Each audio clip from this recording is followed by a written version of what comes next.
on va parler d'un sujet fantastique. Comment se préparer à un contrôle et les autres risques, puisque vous allez voir, j'ai exprès pas prononcé le mot URSAF parce qu'on va aller un peu plus loin que l'URSAF, puisque l'URSAF n'est pas une problème. Enfin, il faut se préparer à un contrôle URSAF, mais voilà, il y a d'autres choses sur lesquelles il faut être vigilant. Donc, moi, je suis Guillaume Poirier-Garcia. Je suis freelance actuellement pour un certain nombre de festivals. Il y a marqué les Eurocaines de Belfort, puisque c'est là où j'ai occupé la fonction de responsable des ressources humaines, que ce soit salarié et un peu bénévole. Je suis toujours Alexandra Rameau.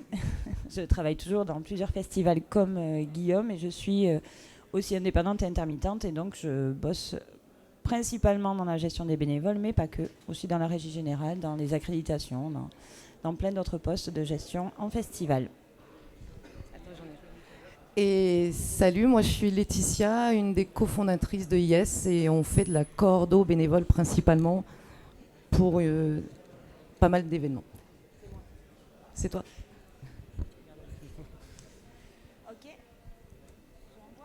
Alors Ben, chaque année, il me fait le coup de l'URSSAF. Je vous promets, sinon je suis une fille marrante dans la vie. Et on a fait une petite prépa ensemble et peut-être ça va lui rentrer dans le crâne, en dehors du fait qu'il faut qu'il apprenne à écrire URSSAF. Je ne sais pas si vous avez vu sur le programme, c'était mal orthographié. Ce qu'on a constaté ensemble, c'est que le principal risque, il viendrait plutôt de l'inspection du travail quand même, nous concernant. Tout à fait. La préoccupation principale de l'URSSAF, ça va surtout être de contrôler que vous êtes à jour sur vos cotisations sociales. Donc, ce qu'ils vont vous demander en cas de contrôle, déjà l'URSSAF intervient rarement, j'ai pas dit jamais, mais rarement à l'improviste. Souvent, ils vous envoient une lettre en disant bonjour, on va passer, merci de préparer ça, ça, ça. Ils font la liste des choses qu'ils aimeraient bien voir. Donc l'URSSAF, ça va, et surtout si vous êtes à jour sur vos cotisations, c'est pas la difficulté majeure. C'est pas notamment sur les questions de bénévolat où les choses vont se jouer. Parce que ça va surtout être au niveau des personnes qui embauchent, ça va être sur les embauches. Oui, et la vraie grande surprise en festival, et ceux qui peuvent débarquer n'importe quand, n'importe où, comme des gentils cow-boys, c'est l'inspection du travail.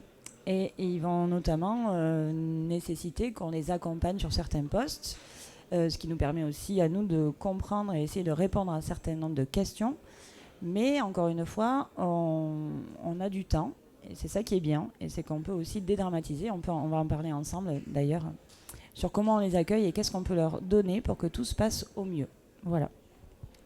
Donc notre risque, il vient de l'inspection du travail, mais il pourrait venir du bénévole lui-même qui pourrait demander une requalification de son activité en salariat. Donc il peut être prud'homal aussi. Je n'ai pas trouvé de jurisprudence là-dessus, mais il se trouve qu'on a eu la bonne idée de monter notre structure pendant le Covid. Donc comme on s'ennuyait, on a travaillé avec un cabinet d'avocats pour un peu... Enfin, on ne s'ennuyait pas du coup, mais on est allé blinder au maximum ces sujets. Et on s'est permis de rajouter la question assurantielle derrière sur nos bénévoles, puisque s'ils ne sont pas dans le bon cadre sous la bonne assurance, on prend des risques là aussi dans leur protection. La première fois qu'on a causé d'URSSAF, on avait fait un petit sondage. Ceux qui étaient là s'en souviennent, je pense, très fortement. Donc on va refaire ce petit sondage. Est-ce qu'il y a des événements présents ici qui ont connu des contrôles URSSAF ou inspection du travail ? Waouh! 2, 3, 4, 5... Solidays. C'est Solidays. Ah oui, non, on s'attendait à ce qu'il y en ait plus entre la dernière fois et maintenant, mais bon, ça veut dire que c'est d'autant plus utile. Oui, mais tu vois, finalement, ça va. On s'est dit, il y a une espèce de folie parce qu'on entend des choses et ça contrôle, mais voilà, on est rassuré. Moi, je suis rassurée par ce sondage, là, tout de suite.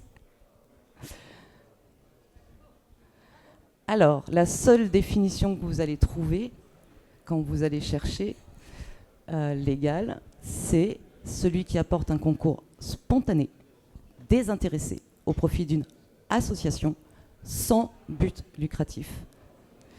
Donc, un bénévole ne peut pas intervenir pour le compte d'une entreprise ou d'une société à caractère commercial. Et les deux règles, pas de subordination, pas de contrepartie. Voilà. Est-ce que vous voyez tout ce que cette simple définition engendre? Donc au moment d'un contrôle, tout votre enjeu, ça va être de faire la démonstration de tout ça. Qu'on n'est pas dans la subordination, qu'il n'y a pas de contrepartie, et attention à ce qu'on peut prendre pour une contrepartie. Le concours spontané, et bien sûr la non-lucrativité et l'association, puisqu'on n'est pas bénévole pour une SAS, une SARL ou je ne sais quelle autre structure. Ça s'appelle du travail clandestin, du travail déguisé. Et du coup, on n'est plus assuré si jamais il y avait un accident. Et tout ça, c'est à la libre interprétation de la personne qui va venir vous contrôler finalement. Et ça va être dans l'échange. Donc la meilleure des idées, c'est ce que dit Alexandra, on ne va pas se mettre la rate au courbouillon, on va peut-être plutôt essayer d'avoir du bon sens et de se mettre à la place du contrôleur dans notre façon de travailler. Enfin, nous, on a fait ça, on a bien expérimenté les contrôles, on est un peu les reines du contrôle, nous. Et ça marche plutôt d'être dans le dialogue, mais on a préparé 2-3 trucs en amont quand même. Oui, clairement, ça reste une posture. Et en fait, ce qui est le plus important, ça, il faut... Comment ça se fait? Ce qui est le plus important, en fait, c'est même limite dans votre prépa, c'est une façon de fonctionner, une façon de formuler les choses qui doit devenir une habitude pour vous. Voilà, un planning, ça doit rester un planning informatif. N'hésitez pas à le noter, ça, parce qu'en cas de contrôle, vous savez, on ne peut pas obliger quelqu'un à venir travailler à une certaine heure, d'un certain moment. On fait de l'information. C'est normal de vouloir organiser les choses. Ce n'est pas normal d'imposer des choses. Et elle est là, cette limite assez compliquée de subordination. Donc, en fait, un conseil, là, qui m'arrive, c'est d'essayer d'être plus juste déjà avec soi et soi-même et d'employer un vocabulaire adapté qui, quand vous aurez un contrôle, si ça arrive, eh ben, ça sortira naturellement et ça montrera à la personne que vous êtes d'ores et déjà sensibilisé à ça et que vous essayez déjà de faire quelque chose. Parce qu'on n'a pas de livre ou de sortie chaque année ou d'évolution de ce cadre-là. Et comme je disais, il est juste soumis à interprétation. Donc à nous de mettre toutes les chances de notre côté dès le départ. Voilà.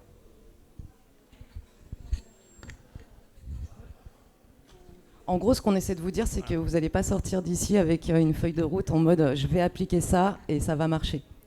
Parce qu'on n'a pas ça à vous donner. Ouais, je suis désolée. C'est vraiment comme c'est une histoire d'interprétation. En échangeant entre nous, on n'est pas sur les mêmes territoires et on n'a pas vécu les mêmes contrôles, voilà. On n'a pas eu les mêmes exigences en face. Enfin, c'est ça que cette définition est plutôt jolie, hein, mais vous voyez bien qu'elle est floue.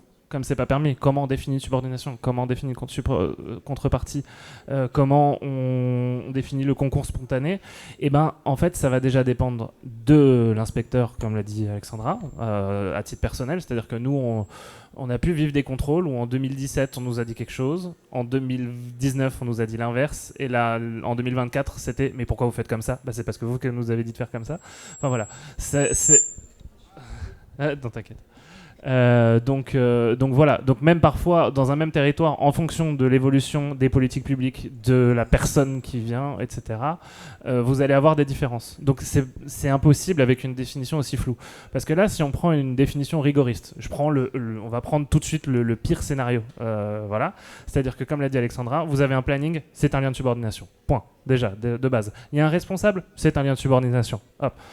Vous donnez à manger aux gens qui travaillent, contrepartie. Voilà. Non mais enfin, on peut un t-shirt, mais n'en parlons même pas. Enfin, voilà. On peut prendre la lorgnette la plus rigoriste. Et effectivement, on est bien d'accord qu'on demande pas, on vous demande pas en tant qu'événement de tout arrêter, mais juste d'être conscient d'un certain nombre de choses et d'avoir plus une position, un état d'esprit par rapport à cette problématique qu'autre chose. Voilà. En gros.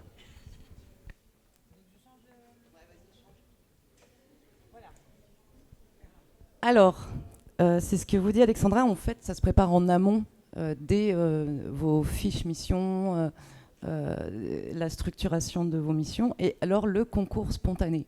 Évidemment, personne n'a envie qu'un bénévole il se pointe à 9h, bah salut, je suis là, je viens t'aider, on a tous besoin d'organiser nos missions. Donc, nous, la question nous a été posée au cours d'un contrôle, le fait, et alors là je vais faire la pub de la solution, qu'on ait expliqué à notre contrôleur que notre bénévole s'inscrit lui-même, choisit ses disponibilités, choisit ses missions, c'était du concours spontané. Vous voyez, c'est pas moi qui lui ai dit viens là, c'est lui qui m'a dit je suis dispo là, j'ai envie de faire ça, et moi qui lui ai confirmé que je l'attendais à ce moment pour faire ça. La nuance est un peu subtile, mais le concours. Non mais oui. Si vous êtes contrôlé, n'oubliez pas d'expliquer comment fonctionne votre process, parce qu'en fait, le fait qu'on ait expliqué ça, ça a évacué cette question directement, quoi. Et je ne saurais que trop vous conseiller d'utiliser une cotisation, même symbolique, parce que ça symbolise une adhésion volontaire. La personne, elle a fait un acte volontaire d'adhésion à l'association et qui a envie de payer pour venir travailler. Non, c'est pas le but. Donc ça, vraiment, ça peut vous sauver. La cotisation, même si c'est 1 euro, 2 euros, c'est important parce que c'est un acte volontaire. Voilà. Qui est, ou même complètement prix libre pour des personnes qui ne peuvent pas cotiser du tout ou quitte à avoir un fonds, je ne sais quoi. Mais c'est vrai qu'en fait, si on part de c'est quoi un projet associatif, c'est quoi une association, à quoi ça sert, c'est quoi l'intérêt général, c'est quoi la non-lucrativité, c'est quoi la gestion des intéressés, tout ça prend du sens finalement. Donc si on conduit nos actions et notre expérience bénévole dans le sens du projet associatif, on va avoir plus de facilité aussi en face de notre contrôleur. Et en effet, si mes bénévoles ils sont adhérents de la structure, et même si c'est une toute petite adhésion, c'est le geste qui compte, on est bien en face d'un soutien à un projet associatif. Désintéressés, c'est dans les associations, les patrons, normalement, les dirigeants, ce sont les administrateurs et particulièrement les membres du bureau, et ceux-là ne sont pas rémunérés.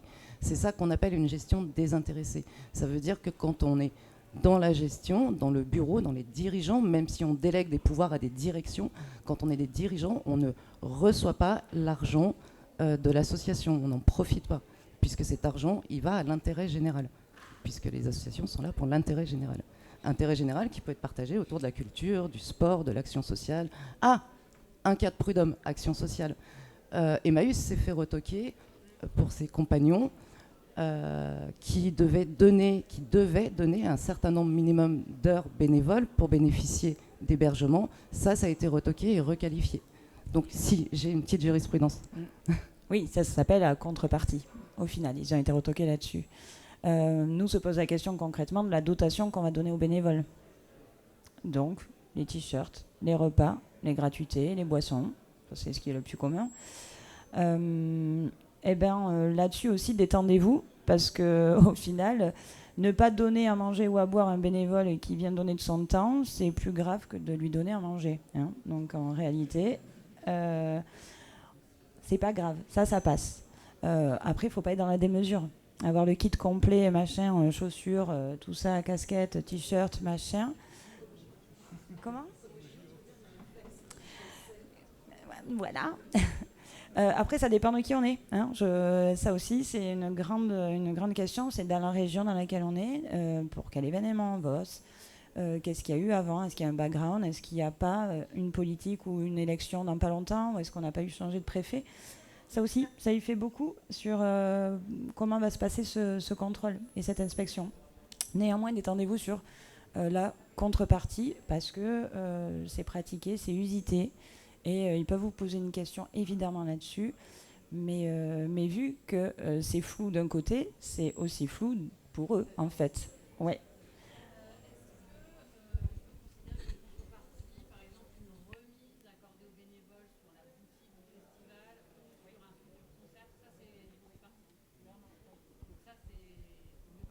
En fait, tout est contrepartie. Mais le simple t-shirt bénévole, c'est déjà une contrepartie. Donc eux, ce qu'ils vont faire, c'est un peu évaluer la valeur de la contrepartie et la mettre en relation avec leur temps de travail et définir si ça représente l'équivalent d'un salaire déguisé. Donc la taille de la contrepartie va être importante.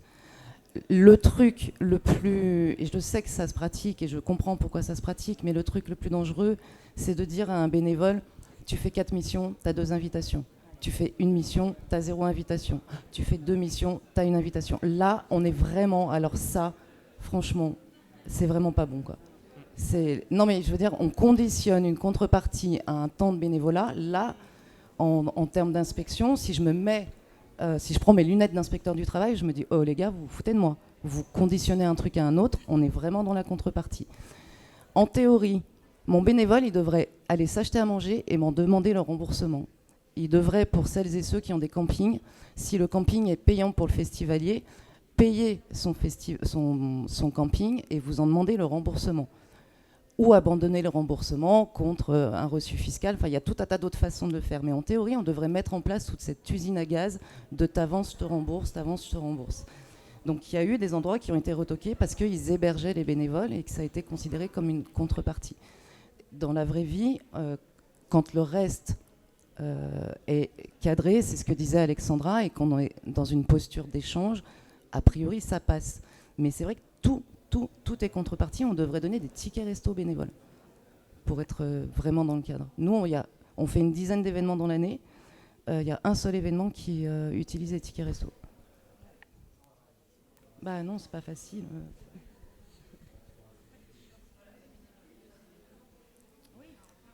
Oui. Et puis tu peux faire jouer des histoires de sécurité, etc. Oui, c'est ça. Tu peux parler d'identification, tu peux parler de c'est important pour la mission, etc. Bien sûr, ça se justifie. Mais là on parle justement, l'objectif de cet atelier, c'est de parler de la théorie qui peut être dure, mais de vous rassurer aussi que sur la pratique, il y a quand même des choses à faire. C'est pas, attention, on va tous se faire contrôler. Si un jour un inspecteur du travail arrive, vous êtes foutus. Non, loin de là. Mais il faut être vigilant. Oui, c'est pour ça qu'on disait qu'il ne faut pas être non plus, se brûler les ailes à essayer d'être trop reconnaissant ou trop gentil, ou aller dans le dire, oh waouh, ça leur plairait trop et tout. Oui, ça leur plairait certainement, mais ça plairait aussi vachement à l'inspecteur du travail. Donc en vrai, on reste sur les choses cohérentes, à savoir à boire, à manger et la visibilité. Déjà, c'est bien, et on sait que ça, dans ce cadre-là, ça passe, parce que ça se justifie quand même assez facilement. Voilà. Et puis on a 1 million d'autres propositions à faire à une communauté bénévole que de les appâter avec une carotte, parce que tu sais, si tu mobilises un bénévole avec une carotte, tu te fais carotter par ton bénévole. C'est mon grand slogan, ça. Je pense qu'il faut aller chercher d'autres choses dans ce que Quentin appelle l'expérience bénévole, qui va les mobiliser, les fidéliser, et qui ne vont pas aller chercher dans une contrepartie, justement. Nous, on travaille sur des événements complètement gratuits. Les mecs qui ne viennent pas là pour la contrepartie, pour le coup.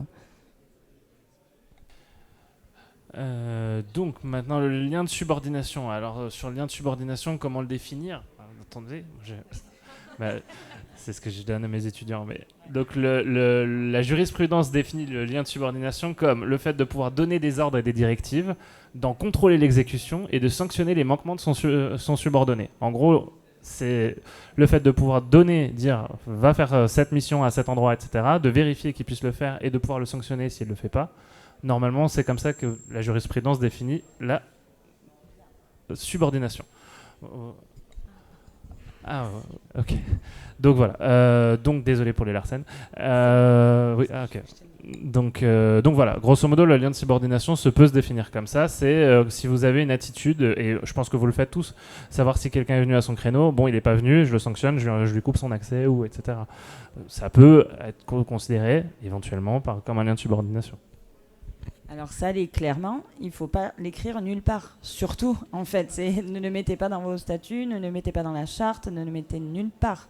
Dans la pratique, il y a une erreur, ça peut arriver, on discute, on laisse toujours des chances dans la vie, c'est laisser la chance. Et quand on voit qu'il n'y a pas d'issue possible, et pour être sûr que ça se passe bien avec les autres bénévoles, on peut envisager un arrêt d'une mission sans problème. Mais il ne faut pas faut juste vraiment penser à ça se fait retoquer, c'est clairement de la subordination. C'est action, réaction, sanction, boum, subordination. Oh, ça fait beaucoup de sion tout ça là. Ouais. C'était pas mal. Mais c'est vrai qu'enlever une invite ou couper un accès, là, on est dans la sanction, donc dans la subordination. Bien sûr, après... C'est compliqué. Après, sur la relation avec les bénévoles, vous l'avez probablement, ou je vous encourage à le faire, vous signez une convention de bénévolat, éventuellement une charte, vous avez une charte de bénévolat dans laquelle vous avez indiqué des valeurs. Donc c'est plutôt là-dessus que nous, on va se fonder. Si on a besoin d'arrêter une mission bénévole, on ne va pas la relier à la mission, on va plutôt la relier à la charte et à un non-respect de valeurs ou d'éléments qui sont dans cette charte. C'est un peu subtil, mais ça fonctionne bien et c'est plus une histoire de subordination, c'est plutôt une histoire de projet associatif. Je reviens au projet associatif. C'est plus le savoir-faire, c'est le savoir-être qui, au final, peut être sanctionné, entre guillemets, mais ça, comme partout, et pas que dans le cadre du festival. Donc ça, en étant juste des règles de bonne vie, de bienveillance, à ce moment-là. Voilà. Et la lucrativité. On en a discuté à l'instant. En plus, on ne vit pas du tout les mêmes situations. Sur plein d'événements, on a des bénévoles chez des prestataires. Le mec qui fait le bar, le mec qui gère les chauffeurs, le catering, je ne sais pas. Oui, effectivement. Donc déjà, quand vous avez des systèmes hybrides, ça, ce qui existe, une société et une association, je pense que Alexandra, tu seras mieux placée que moi pour en parler, mais vérifiez aussi comment sont réparties les activités et comment vous faites la répartition sur les bénévoles. Enfin, là, pour le coup, je vais vraiment te passer le micro puisque tu en parleras mieux, mais... Double casquette, oui, j'ai travaillé pour un festival qui commence par Gare et qui finit par Rock, pour pas le nommer. Comme plein d'autres festivals aussi, il y a une double casquette qui fait qu'il y a une société et une association. Après, c'est des contrats de coprod et autres joyeusetés. Néanmoins, ça existe. Et l'idée, c'est d'arriver à faire des conventions. Parce qu'en plus, nous, au-delà de ça, quitte à ce que ce soit pas facile, on avait décidé aussi de donner des dons aux associations qui venaient nous aider. Mais comme ça se fait au BNB, comme ça se fait ailleurs. Et là, le problème est arrivé, comment on justifie que ce n'est pas, et en plus ça c'est pas sur un bénévole, c'est une structure associative qui vient nous aider et qui récupère de l'argent. Ça c'est ce qu'on voit du premier abord, et ce qui est un peu vrai mais pas totalement. Parce qu'encore une fois, là on signe des conventions entre associations, c'est-à-dire que c'est une association qui décide de venir aider à une autre association qui décide de soutenir un projet. Donc en fait c'est des soutiens mutuels. Okay, ça s'envisage.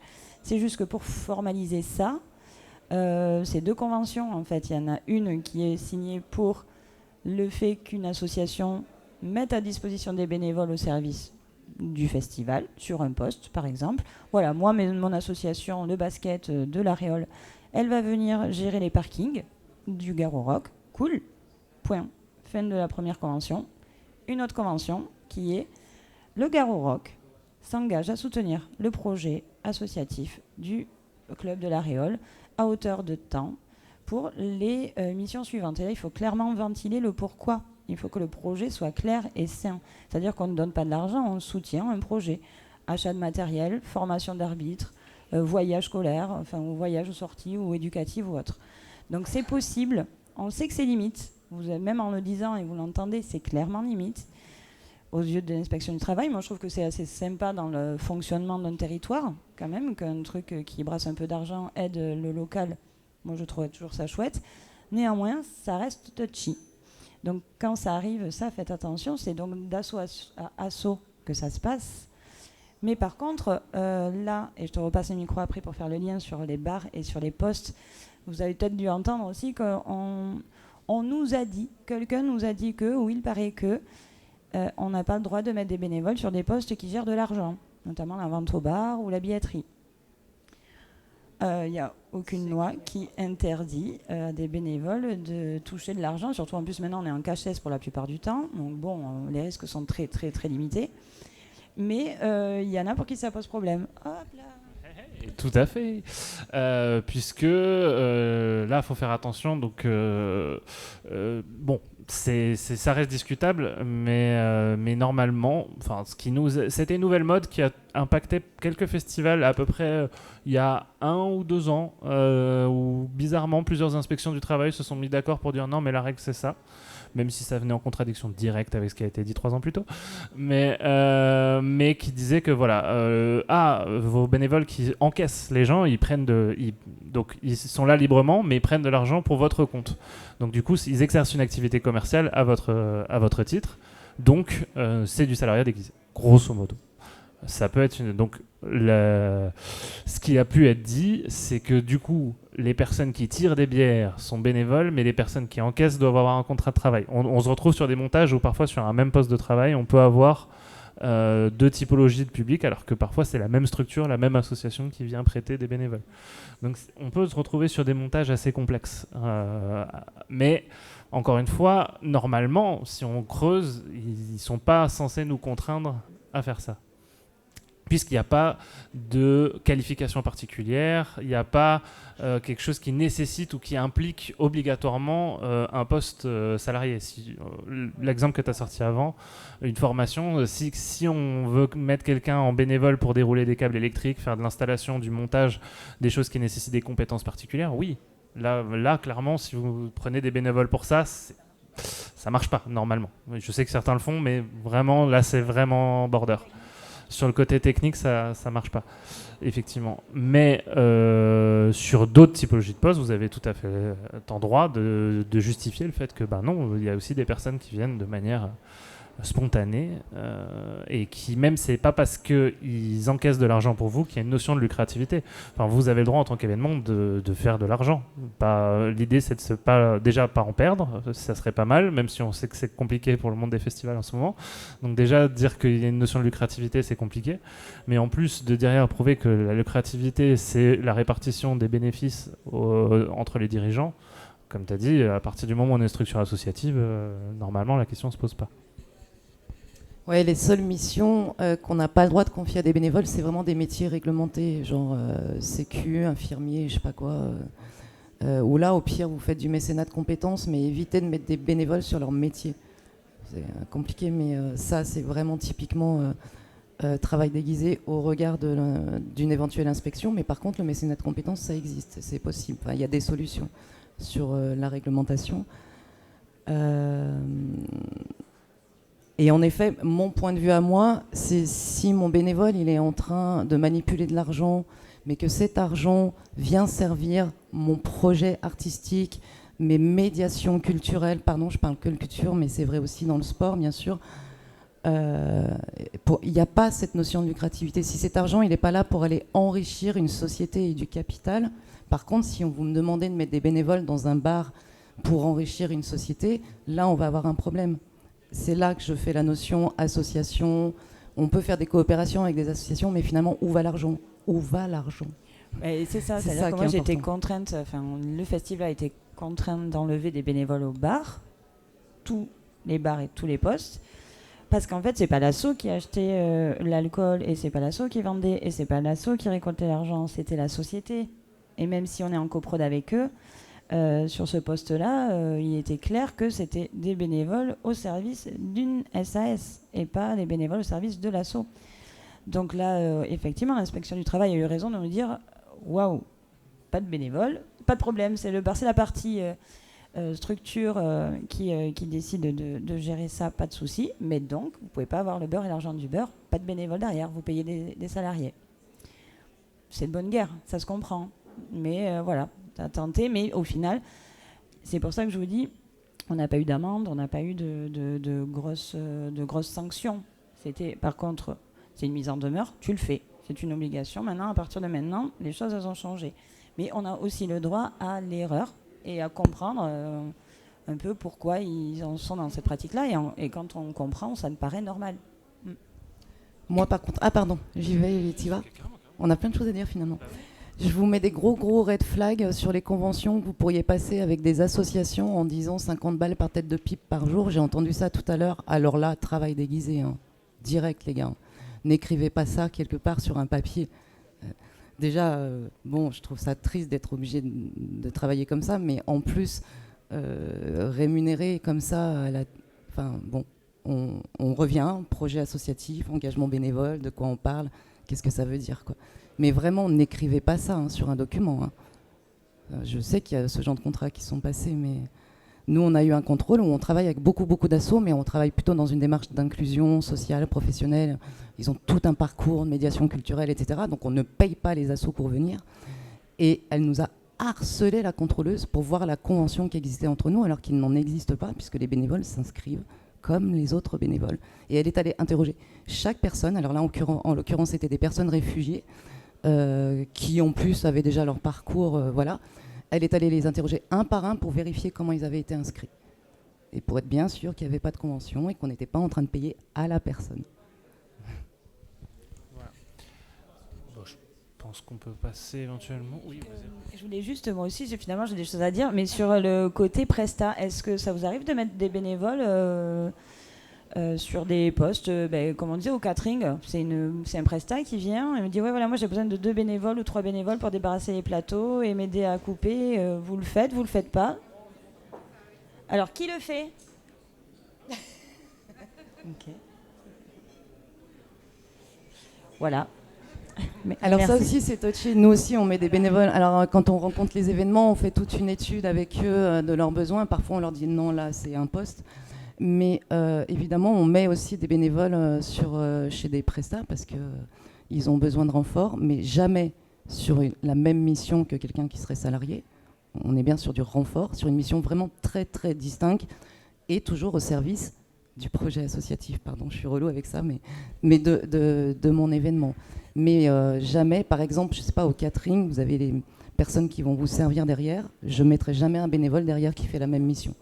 Par contre, je vais pouvoir mettre un bénévole en salle qui va aider au débarrassage, remettre des carafes d'eau, je ne sais pas quoi. Ouais, faire du tri, voilà, vous gérez les...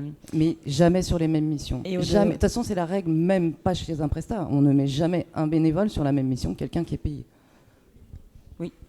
Et même au-delà de ça, sur le projet, c'est pareil. Moi, je faisais de l'inclusion là-dessus, sur des postes. Pourquoi pas accueillir des personnes en situation de handicap ou justement essayer, même s'ils feront moins d'heures, c'est moins simple. Et en fait, on s'amuse à faire un projet derrière aussi qui amène les gens à pouvoir côtoyer les artistes. Moi, je fais ça en fait. Sur le catering artiste, j'essaie de mettre des personnes ou en reconversion ou du public un peu fragile que j'accompagne. Alors ouais, on joue, c'est du donnant-donnant. Il faut qu'eux aussi puissent...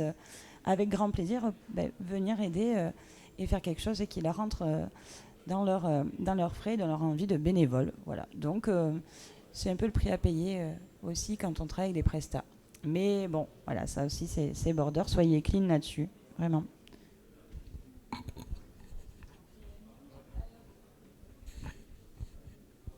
Alors, donc, je vous ai parlé de documents qui pouvaient être qui peuvent être demandés en cas de contrôle, donc des choses qui peuvent qu'on ait à préparer, à avoir en cas de nécessité. Et alors, vous allez voir, c'est pas mal puisque beaucoup de ces documents, vous les retrouverez sur une super solution qui normalement nous réunit tous aujourd'hui.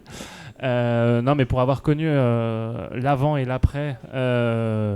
WizCrew, ex-Recruitir, il y a une différence énorme qui s'est faite sur la disponibilité, la simplicité de sortir l'émission. Aujourd'hui, en 3 clics, vous arrivez à sortir tout ça. Votre listing de personnel, les missions auxquelles ils sont affectés, les plannings, potentiellement, si vous utilisez bien les documents personnalisés, les conventions, voire même les contrats. Même si on adorerait une liaison avec GHS pour que les contrats puissent être dans Recrutir, mais ça, je dis rien. Oui, j'ai fait de la demande à Père Noël.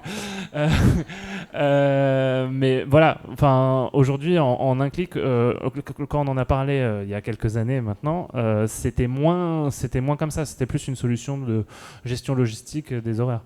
Aujourd'hui, vous avez un vrai pilier. Donc, si vous remplissez correctement Recrutir, vous aurez déjà beaucoup de choses. Oui, Screw. Donc voilà, mais effectivement, ça c'est des choses à avoir de manière indispensable, une liste des missions et en expliquant quelles sont ces missions, expliciter le process d'inscription et d'affectation, enfin on en a parlé un petit peu, les conventions de bénévolat, etc. On va peut-être revenir sur chacun des trucs, mais de manière globale, vous allez voir qu'il y a quand même pas mal de choses que normalement vous avez déjà, mais qu'il faut être prêt à sortir.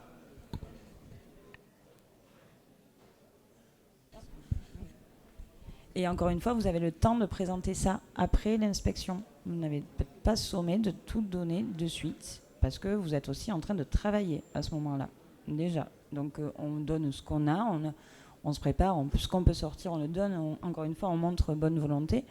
Mais s'il y a des docs que vous ne trouvez pas, vous les envoyez après. Waouh, c'est pas grave. Et donc vous, ça vous laisse aussi le temps de retomber sur vos pattes et de dire waouh, peut-être que lui n'était pas au bon endroit. Hop, et bon, voilà, faut aussi se... Hop la merde, ça n'a pas marché. Donc voilà, des fois vous pressez pas, comme on se presse pas à répondre, parce que des fois on sort des conneries, ben là vous pressez pas à tout donner, parce que des fois ça vous rendra pas service, et laissez-vous cette marge de manœuvre au cas où ça arrive, quoi. Voilà. Je suis pas sûre qu'il faille vous expliquer tous ces documents. Peut-être la fiche descriptive qui est peut-être l'endroit où vous pourriez trouver des risques de liens de subordination en parlant de responsable ou je sais pas quoi. Donc évitez ces mots-là dans vos descriptifs. Mais en même temps, c'est vrai qu'il y a toujours un référent de mission. Il y a bien quelqu'un qui va accueillir les bénévoles et expliquer comment ça fonctionne, etc., quoi. Typiquement, voilà. Naturellement, tu as des référents et pas responsables. Bah nous, on dit toujours référent, mais nous, on dit jamais planning. Hein. Ouais. C'est un mot qui est banni de notre vocabulaire. C'est OK, ça. C'est OK, on peut passer. En fait, et tout est dans... WeScrew. Ah bon, on a déjà commencé, mais... Ceux qui ont été contrôlés, d'ailleurs. Alors, Solidays, ça s'est passé comment? Ou alors ceux qui ont été contrôlés aussi. Enfin, s'ils ont envie, c'est pas... Non, vous n'êtes pas obligés, hein, c'était une blague, mais vu que vous étiez les rares qui avaient levé la main. Bon, alors moi, je vais vous en raconter un qui a été quand même particulièrement éprouvant pour nous. Ils sont arrivés à 3 inspecteurs. J'arrête pas de regarder Astrid, puisque en fait, on était ensemble et qu'on a cofondé la structure. Astrid est partie avec l'un des inspecteurs et la direction de l'événement dans un bureau, et moi je suis restée avec l'autre des inspecteurs et mon équipe dans un autre bureau, et puis un 3e inspecteur a fait le tour des bénévoles pour les questionner les uns derrière les autres. On a dû leur remettre tous les documents qui ont été cités avant, liste de mission, convention de bénévolat, fiche mission, ils nous ont tout demandé. Alors pour le coup, on a tout donné tout de suite, parce que c'est hyper pratique le logiciel. Tu veux, t'as. Allez hop, ça part. Et on a tout remis tout de suite. Un des inspecteurs a relu avec moi la convention de bénévolat. Dans notre convention de bénévolat, la première chose qui est rappelée, c'est que c'est un engagement librement consenti, blablabla. Bref, on reprend ces règles-là. Et que, évidemment, chacun peut arrêter le bénévolat à n'importe quel moment, et le bénévole lui-même aussi, même si on le remercie de nous prévenir le plus tôt possible. Enfin bon, bref, on a travaillé notre convention de bénévolat qui rappelle aussi ce que c'est que le cadre du bénévolat, mais qui nous le rappelle à nous aussi et qui le rappelle aussi aux équipes.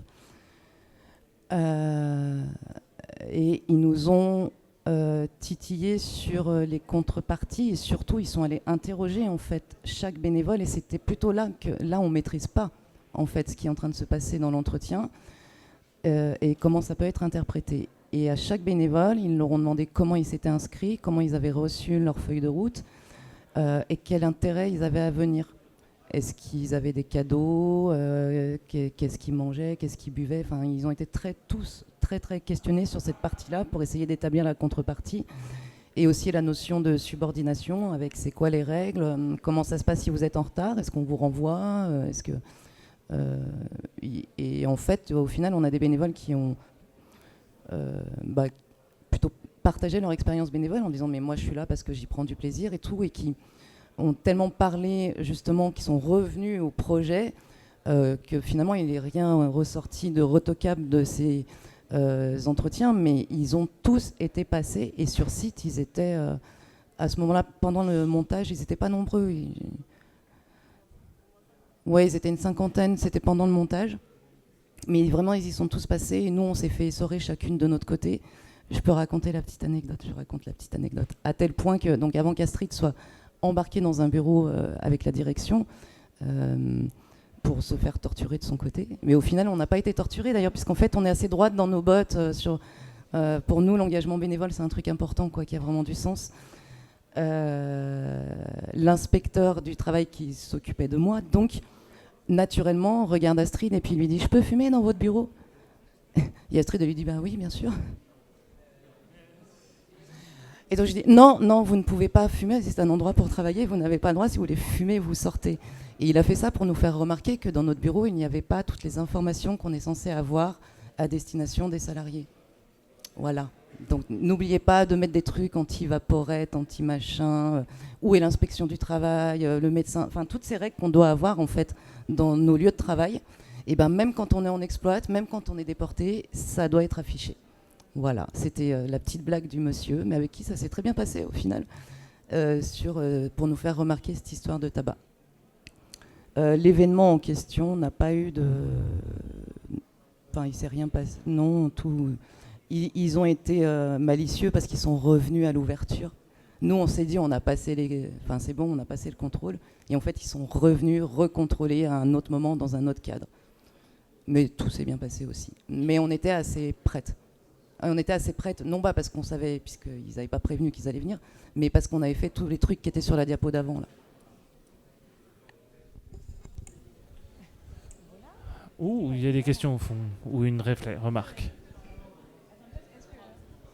Je suis désolé, j'entends rien. Yay.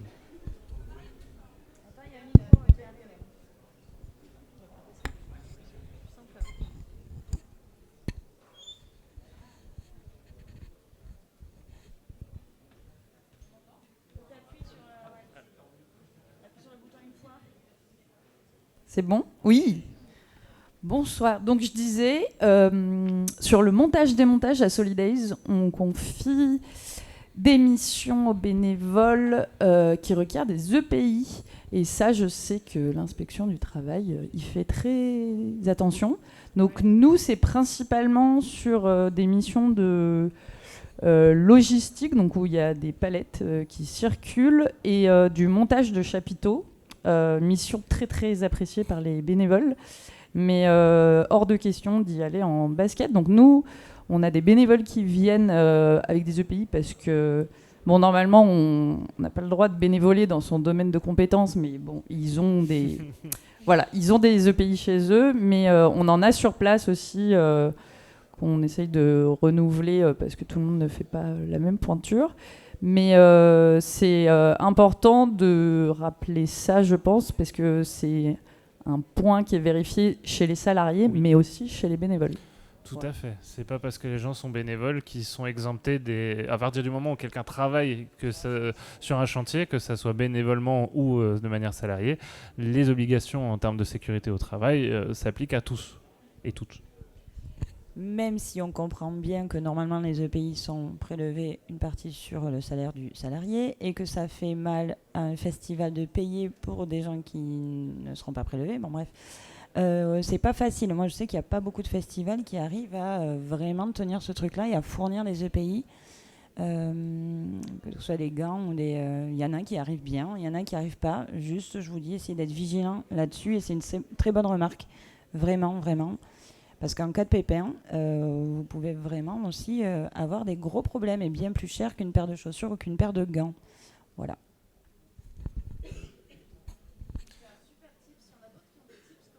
Il y avait une main qui s'est levée devant.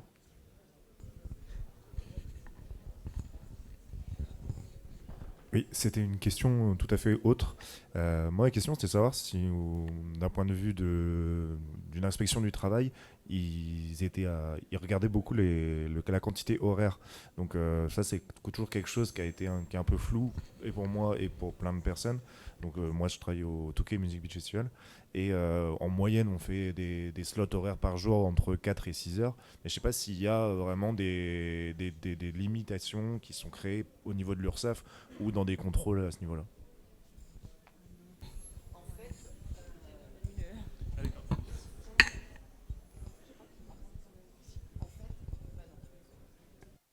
Allô, yes. En fait, ils vont se fonder comme il n'y a rien d'écrit là-dessus. Ils vont du coup revenir au code du travail, même si ce sont des bénévoles qui ne relèvent pas du code du travail. C'est comme pour les EPI. Ce qu'on n'accepterait pas pour un salarié, on ne va pas l'accepter pour un bénévole en termes de nombre d'heures, de délai entre deux missions, etc. Mais ça, c'est de la jurisprudence, parce qu'il n'y a rien d'écrit. Mais c'est comme ça qu'ils vont interpréter la règle. Mais c'est vraiment comme les EPI. En fait, c'est un peu une légende urbaine de dire « Ah, attends, s'ils font plus de 5 heures, il faut que tu les passes en salarié. S'ils font moins de 5 heures, c'est bon, tu peux les laisser en bénévole. » Il n'y a pas de règle comme ça. Je l'ai déjà entendu ce truc-là. « Ah non, on ne peut pas les faire plus de 5 heures, c'est des bénévoles. » Voilà. Et ben, du coup, j'étends le sujet aussi à l'âge des bénévoles. Alors voilà, est-ce que d'après vous, il y a un âge minimum pour pouvoir faire du bénévolat en France ? Non. Qui pense que non ? Qui pense que non ? Il n'y a pas d'âge, qui pense qu'il n'y a pas de limite d'âge pour être bénévole en France ? Est-ce qu'il y a une loi claire ou quelque chose qui définit des façons de fonctionner. Genre, j'ai moins de tel âge, je fais tels horaires. J'ai plus de tel âge, je fais tels horaires. À partir de quel âge on peut créer une association en France, par exemple?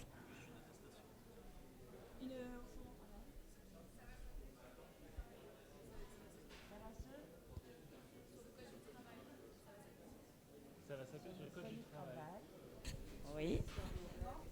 Oui, mais sur l'âge, on peut être bénévole à partir de n'importe quel âge en France.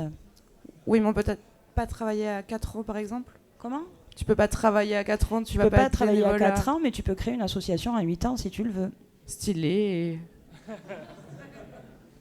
Si tu es assez intelligent, à partir du moment où tu as l'âge de raison, tu peux en France créer une association. Voilà. Oui, mais là, exactement. Non, mais on pousse le vice là, je pousse loin, mais c'est une réalité. Donc moi, je sais que je prends des bénévoles mineurs à partir de 16 ans avec autorisation parentale. Ça me va, moi, ça me parle. Mais vous pourriez les prendre un peu plus tôt, si vous voulez, parce que le bénévolat n'est pas du travail. D'accord? Vraiment. Après, à vous, là, on parle de votre façon d'être responsable d'autres personnes, hein, d'accord? Mais, J'en profite d'avoir le micro pour poser une question. Dans l'événementiel sportif en montagne, moi j'ai des bénévoles qui restent en poste pendant plus de 3 jours à 3000 mètres d'altitude. Comment faire pour me prémunir? Est-ce que Wizcrew, de fait d'avoir peut-être des plages horaires bien identifiées de repos ou d'activité, est-ce que ça peut me prémunir d'un contrôle ou comment je peux faire pour me justifier à ce sujet?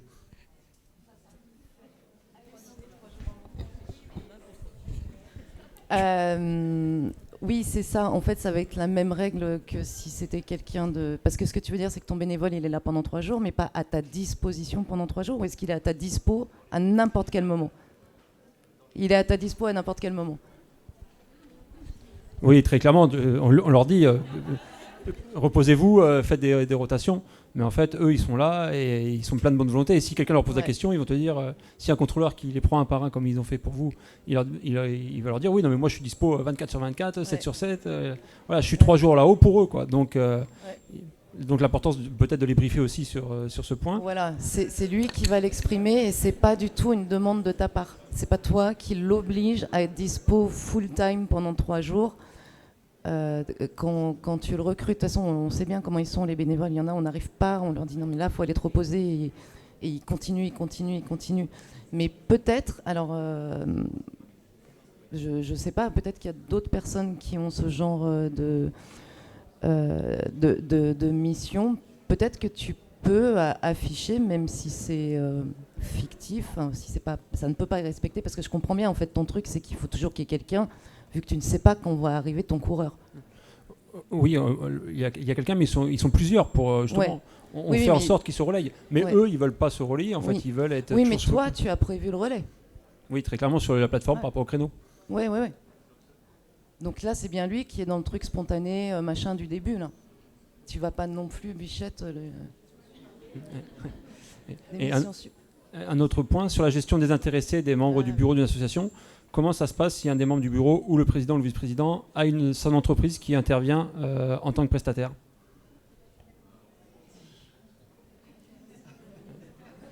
Ouais.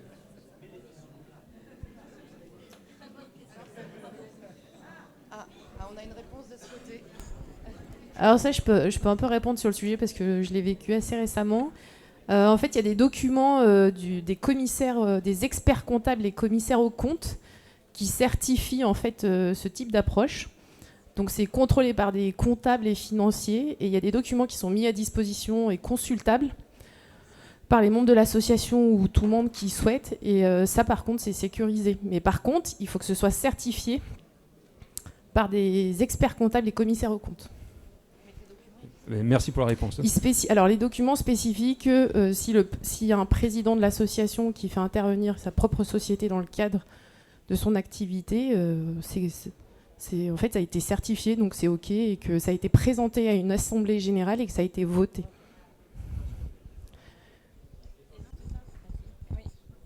Et en fait, c'est ça, c'est de prouver que c'est pas parce qu'il a un rôle dans le bureau que c'est sa société qui a été choisie, qu'il n'y a pas eu une rupture de l'égalité entre...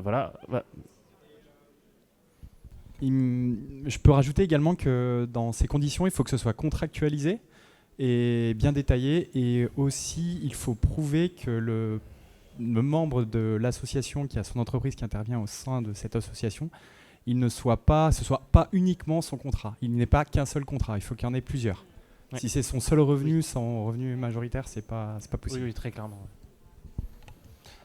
On l'a vu, hein, il y a par exemple des présidents d'assauts de danse ou de musique ou de guitare qui sont aussi des profs et qui donnent des cours. Ça se voit. Donc, et ça marche. Mais encore une fois, à la condition que ce ne soit pas le seul contrat de travail et que ce soit formalisé et certifié. C'est la bonne. Oui, on commence à être border, mais après, on est border sur beaucoup de choses. Il a juste 2 casquettes. Oui.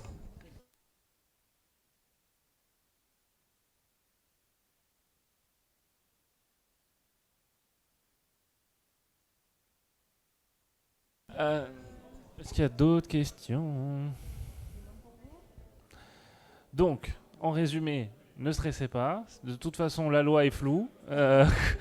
Faites quand même attention et ayez surtout une espèce de vision et un positionnement plus que une formule magique. C'est une posture. Tu as vraiment martelé le projet associatif et je pense que c'est le meilleur bouclier à quelque chose de stressant. Mais en cas de contrôle, faut pas non plus dire que c'est la fin du monde. On a le droit à l'erreur et on peut rendre les choses plus tard et tout en essayant de justifier pourquoi vous avez fait ça. J'ai rarement vu des sanctions directes, des requalifications de contrats instantanées en disant « Ouh là là, on va requalifier tout le monde sans avertissement ». Généralement, ça va être des mises en demeure ou alors au moins des discussions en disant « Ça, ça serait bien que vous arrêtiez de le faire et on reviendra l'année prochaine pour vérifier que vous ne fassiez plus ». Et ils reviennent. Ça, par contre, quand ils vous promettent de revenir, ils reviennent.